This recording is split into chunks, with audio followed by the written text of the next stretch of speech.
Hey guys, so I know it's been a while since I've done another video. I haven't had very good Wi-Fi, so I haven't been able to upload anything, and I've actually had some people messaging me asking me to, so that's pretty cool, I think. So basically, I figured I've been in Egypt now for I think 3 weeks, like way, way longer than I was originally expecting. Especially because I usually don't stay in any country or city for like more than like 4 days to a week. So I figured I would tell you guys like what to see in Aswan, where I am right now.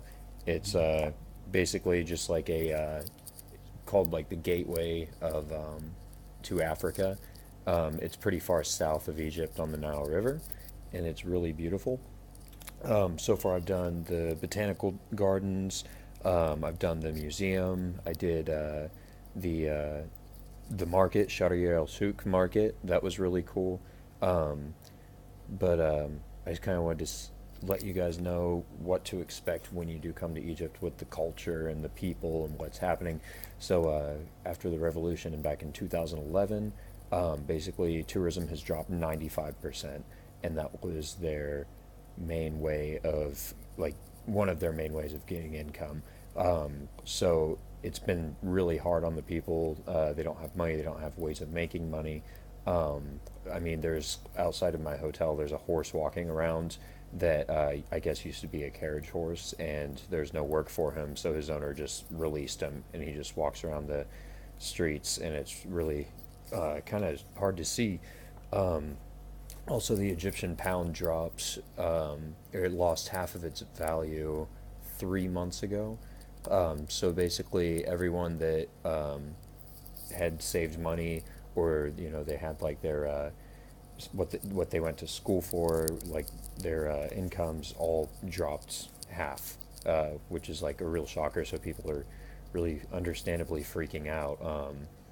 It's and you can tell. I mean, with tourism being so low, I sometimes feel like I can't even make eye contact with people out on the street without them trying to sell me something, and it's naturally like a very pushy culture is what I've experienced.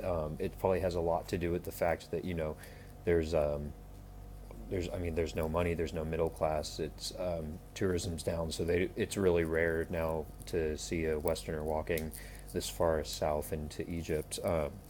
So yeah, I mean, I just it's kind of starting to wear on me because I feel like every once in a while, like I shouldn't say every once in a while, kind of often there's someone who like legitimately wants to talk to you and ask you where you're from and thank you for visiting their city. Like there were a bunch of soldiers that were really excited to see me, and they were all waving and said hello and went on their way, and welcome to Aswan, and that was pretty cool. And a lot of people do that, but man, it's really getting hard because most of the time it's people that want money out of you, so they'll try to sell you something in the end and not let you go, and it's really hard. I mean, I've gotten to the point where I keep my headphones in and try to keep my eyes down because I just don't have enough time in the day to stop for the amount of people that are trying to sell me stuff. It's really crazy.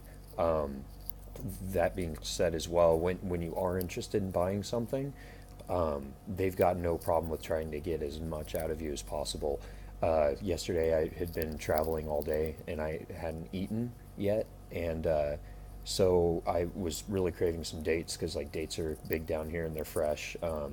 So I went to the market and I stopped by this little fruit stand, and he started me out at 560 Egyptian pounds for a small bag of dates, which the conversion rate right now is $1 is 18 pounds. So that was around like $30 for a bag of dates, is what he was trying to get out of me, which is insane. I mean, it was so crazy.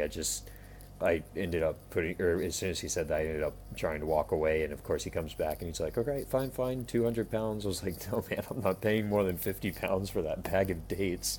So that was really crazy. I mean, yeah, because a lot of the workers here, like I said, they just don't make sales, and they're trying to do everything that they can to feed their families, and if it's taking advantage of foreigners not knowing the currency exchange rate, like, so be it. And I get it, I'm not upset about it. Like, I get that they feel the need to do that, but it's really crazy, and like I said, it can wear on you after some time. Um, so yeah, I mean, the other thing is their culture is, like I keep saying, pretty pushy. Just come into it knowing that, because if you're anything like me, I really don't like people like feeling like they can have control over me. I think that's one of the reasons why I like to travel so much, is I like that feeling of like extreme freedom, and no one, like, not knowing the next country that you're going to be in or city, because no one can tell you otherwise.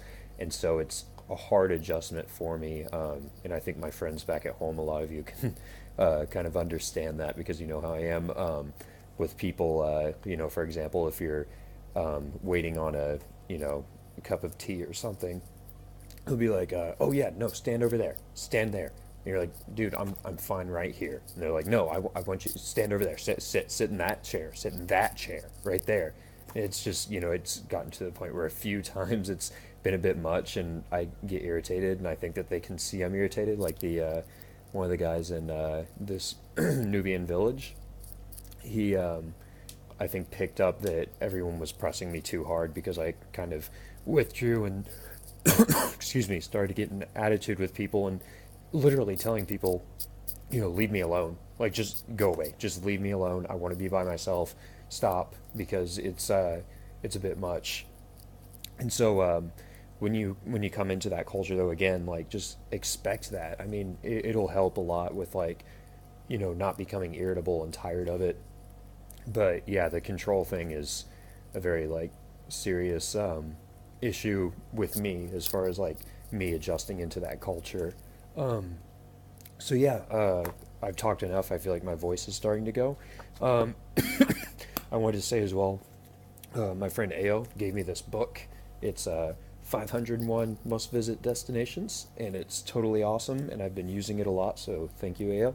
And thanks, guys. Hopefully you'll again just message me, tell me what you want to hear about. I'll try to stay on top of it. All right, bye.